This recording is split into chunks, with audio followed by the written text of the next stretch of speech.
నమస్తే, నేను మీ యాంకర్ హరిత.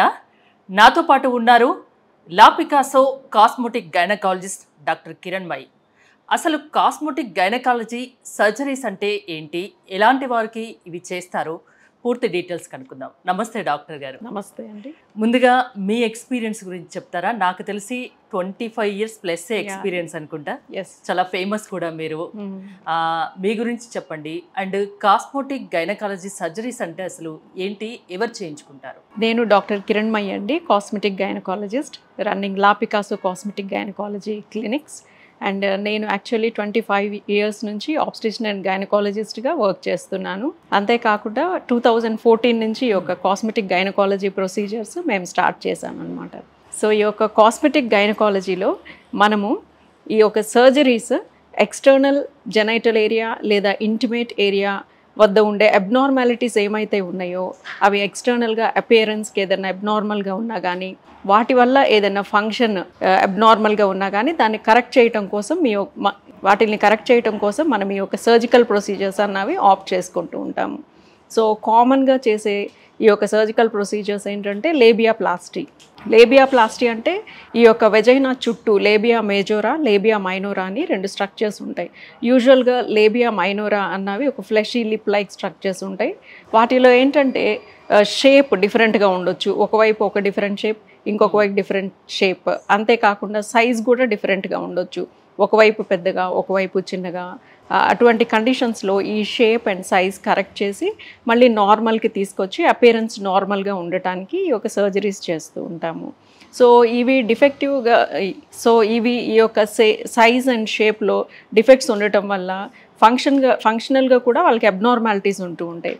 అదేంటంటే ఎప్పుడైనా సో ఈ యొక్క సైజ్ అండ్ షేప్ డిఫరెంట్గా ఉన్నప్పుడు ఫంక్షనల్గా కొన్ని అబ్నార్మాలిటీస్ వాళ్ళకి కనిపిస్తూ ఉంటాయి. టైట్ క్లోతింగ్స్ కానీ ఇటువంటి వేసుకున్నప్పుడు వాళ్ళకి ఆడ్గా కనిపిస్తూ ఉంటాయి. సో సైజ్ ఎక్కువ ఉండటం వల్ల కానీ దానివల్ల, సో దాని రీజన్స్ తోటి మనము ఈ సర్జరీస్ చేస్తూ ఉంటాం. అంతేకాకుండా ఎక్కువ సైజ్ ఉండటం లేదా డిఫరెంట్ షేప్లో ఉండటం వల్ల ఫ్రిక్షన్కి గురయ్యి వాళ్ళకి ఇబ్బంది పడుతూ ఉంటారు. సో ఇవన్నీ కరెక్ట్ చేయడం కోసం మనం ఈ యొక్క సర్జికల్ ప్రొసీజర్స్ ఆప్ట్ చేస్తూ ఉంటాము. అంటే ఎలాంటి వారు ఈ సర్జరీస్ చేయించుకుంటారు? మోస్ట్ కామన్గా మీ దగ్గరికి మీరు చేసే సర్జరీస్ ఏంటి, ఎలాంటి వారు మీ దగ్గరికి వస్తారు? నార్మల్గా 18 years ఏజ్ నుంచి 60 years ఏజ్ వరకు కూడా ఈ యొక్క సర్జరీస్ ఆప్ట్ చేసుకుంటూ ఉంటారు. సో వాళ్ళు ఇబ్బంది పడే ఆ యొక్క కారణాలు ఏమైతే ఉంటాయో దానివల్ల మనకి దగ్గరికి అప్రోచ్ అవుతారనమాట. సో ఇంకొక మోస్ట్ కామన్ సర్జరీ వచ్చేసి హైమెనోప్లాస్టీ. హైమెనోప్లాస్టీ అన్న సర్జరీ ఏంటంటే, హైమన్ అంటే వెజైనల్ ఓపెనింగ్ దగ్గర థిన్ మెంబ్రెయిన్ లాంటి స్ట్రక్చర్ ఉంటుంది, దాన్నే హైమన్ అంటారు. యూజువల్గా ఈ హైమన్ని ఈ యొక్క వర్జినిటీ ఇండికేటర్గా చాలామంది కన్సిడర్ చేస్తారు. But actually it's not true అన్నమాట. మామూలుగా కొంతమంది బై బర్త్ ఈ యొక్క హైమన్ లేకుండా కూడా పుడతారు.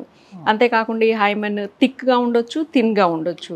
ఒకవేళ థిన్గా ఉన్నప్పుడు ఏదన్నా ఎక్సెసివ్గా స్ట్రెన్యూస్ ఎక్సర్సైజెస్ చేసినా కానీ, stretching type of things, swimming, horse riding ఇట్లాంటివి చేసినప్పుడు కూడా ఆ యొక్క థిన్ మెంబ్రెయిన్ టేర్ అయ్యే అవకాశాలు ఉంటూ ఉంటాయి. సో యాక్చువల్లీ ఈ యొక్క హైమన్ అన్న మెంబ్రెయిన్ని పట్టి మనము వర్జినిటీని ఇండికేట్ చేయలేము. కొంతమంది ఏంటంటే వెజైనల్ టాంపన్స్ ఇవన్నీ యూజ్ చేస్తారు instead of sanitary pads. So వాళ్ళలో కూడా ఈ హైమెన్ అన్న మెంబ్రెయిన్ టేర్ అయి ఉండొచ్చు. సో అకార్డింగ్ టు అంటే కస్టమ్స్, బిలీఫ్స్, రిలీజియస్ కండిషన్స్ని బట్టి లేదా వాళ్ళ ఇంట్రెస్ట్ని బట్టి కొంతమంది ఈ సర్జరీని ఆప్ట్ చేస్తారనమాట. సో వాళ్ళకి ఏంటంటే మనం కౌన్సిలింగ్ ఇచ్చి this is not an indicator for virginity అని చెప్పి, అయినా కానీ still if they want to get it done ఈ ప్రొసీజర్ చేస్తామన్నమాట. ఈ ప్రొసీజర్ ఏంటంటే ఆ యొక్క మెంబ్రెయిన్ ఏదైతే టేర్ అయిందో దాన్ని మనం పికప్ చేసి దాన్ని వెరీ ఫైన్ సూచర్స్ తోటి మళ్ళీ ఆ ఎడ్జస్ట్ని ట్రిమ్ చేసి మళ్ళీ రీకన్స్ట్రక్ట్ చేసి నార్మల్ హైమెన్ని తీసుకొని వస్తాము. సో దీన్నే హైమెనోప్లాస్టీ సర్జరీ అంటాం అన్నమాట. సో ఆఫ్టర్ సర్జరీ కూడా కొన్ని జాగ్రత్తలు ఉంటూ ఉంటాయి.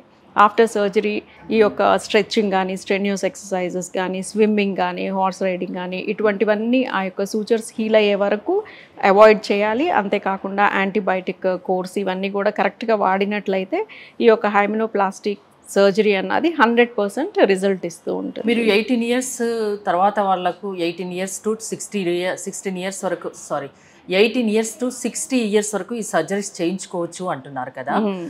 ఆఫ్టర్ మ్యారేజ్ అమ్మాయిలకు ఈ సర్జరీస్ వల్ల ఏమైనా ఇష్యూస్ తలెత్తే అవకాశం ఉంటుందా? ఒక టెన్షన్ అయితే ఉంటుంది. ఎస్ యాక్చువల్లీ ఈ యొక్క సర్జరీ వల్ల ఆఫ్టర్ మ్యారేజ్ కానీ ఎప్పుడు కానీ ఎటువంటి కాంప్లికేషన్స్ రావు. ఇదేంటంటే జస్ట్ ఓపీడే ప్రొసీజర్ వచ్చేసి అండర్ జస్ట్ మనం లోకల్ అనస్థీషియానే. యూజువల్గా మేజర్ సర్జరీస్కి జనరల్ అనస్థీషియా అలా ఇస్తాము. సో జనరల్ అనస్థీషియా అలా ఇచ్చినప్పుడు చాలా కాంప్లికేషన్స్ ఇవన్నీ వస్తూ ఉంటాయి. సో ఇందులో మనం జనరల్ అనస్థీషియా కూడా ఇవ్వం. లోకల్ జస్ట్ ఆ ఏరియా వరకు ఇంజెక్షన్ ఇచ్చేసినప్పుడు అది నంబ్ అయిపోతుంది. నంబ్ అయిపోయినప్పుడు మనం ఈ ప్రొసీజర్ చేస్తాము. సో కాంప్లికేషన్స్ ఏమి ఉండవు, తర్వాత ఏ విధమైన సైడ్ ఎఫెక్ట్స్ కూడా ఉండవు. ఎలాంటి వాళ్ళు మిమ్మల్ని అప్రోచ్ అవ్వచ్చు? ప్రాబ్లమ్స్ ను ఫేస్ చేస్తూ భరించే వాళ్ళు చాలా మంది ఉంటారు. టెక్నాలజీ పెరిగిపోతుంది, అడ్వాన్స్డ్ ట్రీట్మెంట్స్ ఎన్నో వస్తున్నాయి. ఏ నొప్పిని ఏ ప్రాబ్లమ్ని భరించిన అవసరం లేదు కదా, అది ఎవరైనా. సో ఎలాంటి వాళ్ళు మీ దగ్గరికి రావచ్చు? సో ఈ యొక్క హైమెనోప్లాస్టీ అన్న సర్జరీలో యూజువల్గా అన్మ్యారీడ్ పీపుల్, టీనేజ్లో ఉన్న వాళ్ళు వీళ్ళు యూజువల్గా వస్తూ ఉంటారు. Between 18 to 25 years of age. ఎవరికైతే హైమెన్ మళ్ళీ కావాలి అని అనుకుంటారో అట్లాంటి వాళ్ళు వస్తూ ఉంటారనమాట. ఇంకా కాస్మెటిక్ గైనకాలజీ సర్జరీస్ అంటే ఇంకా ఏమేమి ఉంటాయి? ఇంకా మోస్ట్ కామన్ సర్జరీ వచ్చేసి వెజైనోప్లాస్టీ సర్జరీ. వెజైనోప్లాస్టీ ఏంటంటే వెజైనా ఎవరికైతే లూజ్ అవుతుందో వాళ్ళలో మళ్ళీ నార్మల్ స్ట్రెంగ్త్కి తీసుకొచ్చి నార్మల్ సైజ్ ఆఫ్ ద క్యావిటీని తీసుకురావడమే వెజైనోప్లాస్టీ సర్జరీ. యూజువల్గా ఈ యొక్క వెజైనోప్లాస్టీకి మనకి అప్రోచ్ అయ్యే వాళ్ళు ఎవరెవరంటే ఈ యొక్క నార్మల్ డెలివరీస్ అయినప్పుడు ఏంటంటే ఆ యొక్క 2.5 kg ఆర్ 3 kgs బేబీ వెజైనాలో నుంచి బయటికి రావాలి కాబట్టి ఆ యొక్క vaginal muscles mucosa excessive stretch అవటం వలన వాళ్ళకి ఈ యొక్క వెజైనల్ క్యావిటీ అన్నది లూజ్ అవుతుంది. సో నార్మల్ డెలివరీయే కాకుండా డ్యూరింగ్ ప్రెగ్నెన్సీ టైంలో కూడా సర్టన్ హార్మోన్స్ రిలీజ్ అవుతాయి. ఆ హార్మోన్స్ వల్ల ఏంటంటే ఈ వెజైనా లూజ్ అవుతుంది. అంతేకాకుండా సిజేరియన్ సెక్షన్ అయిన వాళ్ళలో కూడా ఈ యొక్క వెజైనల్ లాక్సిటీ అన్నది ఉంటుంది. నార్మల్ డెలివరీ కాకపోయినా కానీ ఈ యొక్క మజిల్స్ ఆ హార్మోన్స్ ప్రభావం వల్ల స్ట్రెచ్ అయ్యి వెజైనల్ లాక్సిటీ వస్తూ ఉంటుంది. సో వీళ్ళలో ఏంటంటే యూజువల్గా ఈ వెజైనల్ లాక్సిటీ వల్ల వాళ్ళకు వచ్చే కంప్లైంట్స్ సెక్షువల్ డిసాటిస్ఫాక్షన్ ఉందని చెప్తూ ఉంటారు. అంతేకాకుండా వాళ్ళు ఏంటంటే దగ్గినా కానీ, తుమ్మినా కానీ, నవ్వినా కానీ, యూరిన్ లీక్ అవ్వటం, వెయిట్స్ లిఫ్ట్ చేసినా కానీ యూరిన్ లీక్ అవ్వటం, ఇటువంటి ఇష్యూస్ ఉంటూ ఉంటాయి. ఒబిసిటీ ఉన్న వాళ్ళల్లో కూడా ఈ యొక్క స్ట్రెస్ యూరినరీ ఇన్కాంటినెన్స్ అంటారు. ఇది దగ్గినా, తుమ్మినా, నవ్విన యూరిన్ లీక్ అవ్వటము, వెయిట్స్ లిఫ్ట్ చేసిన యూరిన్ లీక్ అవ్వటం, ఇవన్నీ ఒబిసిటీ ఉన్న వాళ్ళల్లో కూడా వస్తూ ఉంటుంది. సో వాళ్ళు మనల్ని అప్రోచ్ అవుతూ ఉంటారు ఈ టైప్ ఆఫ్ కంప్లైంట్స్ తోటి. అంటే డెలివరీ తర్వాత ఎన్నాళ్ళ తర్వాత ఈ సర్జరీ చేసుకుంటే బాగుంటుంది? యూజువల్గా డెలివరీ అయిన తర్వాత నార్మల్ డెలివరీ అయినప్పుడు మనం ఎపిసియోటమీ అని ఒక చిన్న ఇన్సిషన్ కట్ ఇచ్చేసి మనం బేబీని డెలివరీ చేస్తూ ఉంటాం. సో ఈ యొక్క హీల్ అవ్వటానికి ఏదైనా కానీ ఒక 6 months కంప్లీట్ హీలింగ్ ప్రాసెస్ అవుతూ ఉంటుంది. సో ఆఫ్టర్ 6 months కూడా వీళ్ళకి ఇంకా లాక్స్ కనిపించి సో ఇటువంటి కంప్లైంట్స్ ఉన్నప్పుడు కొంతమందిలో ఏంటంటే ఈ ఎపిసియోటమీ అన్నది సరిగ్గా హీల్ అవ్వకపోవటం కూడా జరుగుతూ ఉంటుంది.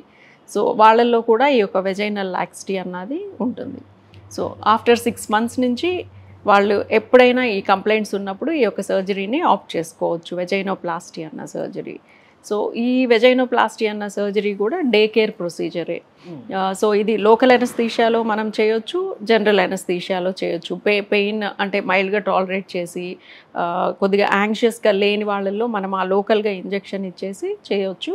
బాగా యాంగ్షియస్ ఉన్న వాళ్ళకి ఏంటంటే మనం జనరల్ అనస్థీషియా సర్జరీ కానీ డే కేర్ ఆ రోజు చేయించుకొని వెళ్ళిపోవచ్చు. ఆ తర్వాత కేర్ తీసుకోవాల్సిన అవసరం ఉంటుందా? అవును. ఇదేంటంటే ఒక 2-3 hours మన దగ్గర స్టే ఉండి జస్ట్ అబ్జర్వేషన్లో ఉండి వాళ్ళు వన్స్ అనస్థీషియా నుంచి రికవర్ అవ్వగానే వెళ్ళిపోవచ్చు.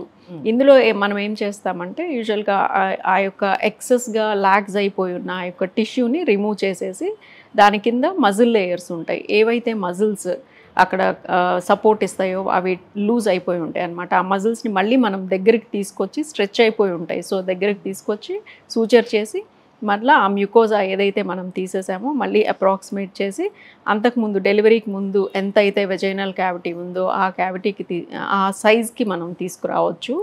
సో వాళ్ళు డిశ్చార్జ్ అయ్యి వెళ్ళిపోయిన తర్వాత మనం కొన్ని జాగ్రత్తలు చెప్పాలి. యూజువల్గా ఇదేంటంటే ఒక 2 months పడుతుంది టోటల్ హీల్ అవ్వటానికి.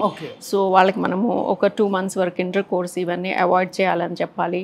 అంతేకాకుండా స్ట్రెచ్చింగ్ కానీ ఇటువంటి చేయకుండా కొద్దిగా కేర్ఫుల్గా ఉంటూ 2 months వరకు ఖచ్చితంగా కేర్ తీసుకోవాలి. యా ఆ తర్వాత నార్మల్ అయిపోతుంది. Yes yes so antibiotics use painkillers use చేయాలి, యాంటీబయాటిక్స్ యూజ్ చేయాలి, తర్వాత western type of toilets use చేయాలి. ఇటువంటివి స్ట్రెచ్చింగ్ ఎక్కువ లేకుండా ఉండేలాగా చూసుకున్నట్లయితే వాళ్ళకి వెజైనోప్లాస్టీ అన్న సర్జరీ చాలా ఎక్సలెంట్ రిజల్ట్స్ ఇస్తూ ఉంటుంది.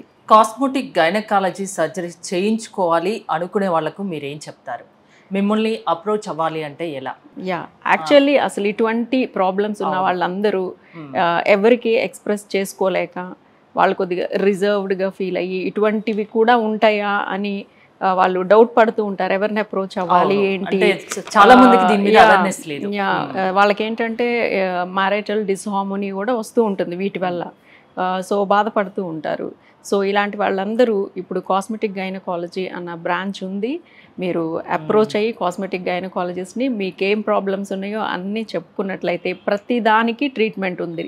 ఒకవేళ సర్జరీ అంటే భయం ఉంటే కనుక వాళ్ళకి నాన్ సర్జికల్ ప్రొసీజర్స్లో కూడా చాలా ట్రీట్మెంట్స్ ఉన్నాయి. సో ఏమాత్రం అంటే ఇబ్బంది పడకుండా అప్రోచ్ అయ్యి మీ ప్రాబ్లమ్స్ అన్నీ చెప్పుకున్నట్లయితే అన్ని ప్రాబ్లమ్స్కి ఇప్పుడు ట్రీట్మెంట్ ఉన్నాయి and all are safe procedures అన్నమాట. ఇప్పుడు మీ క్లినిక్ నేమ్ వచ్చేసి లా పికాసో అన్నారు. అంటే ఏంటండి ఆ నేమ్ పెట్టడానికి ఏంటి? లా పికాసో అంటే ఏంటంటే పెయింటింగ్స్ని డిజైన్ చేసిన వాళ్ళు. అంటే మనం కరెక్ట్గా ఏదైతే అబ్నార్మాలిటీ ఉందో దానికి సంబంధించి మనము దాన్ని కరెక్ట్గా డిజైన్ చేస్తాము అనే మీనింగ్ వచ్చేలాగా మేము లా పికాసో అని పెట్టుకున్నాం. థ్యాంక్ యూ డాక్టర్ కిరణ్మయి గారు. మీరు కాస్మెటిక్ గైనకాలజీ సర్జరీ చేయించుకోవాలి, డాక్టర్ కిరణ్మయి గారిని అప్రోచ్ అవ్వాలి అనుకుంటే స్క్రీన్ పై స్క్రోల్ అవుతున్న నెంబర్స్కి కాల్ చేసి కాంటాక్ట్ అవ్వండి. చూస్తూనే ఉండండి సుమన్ టీవీ.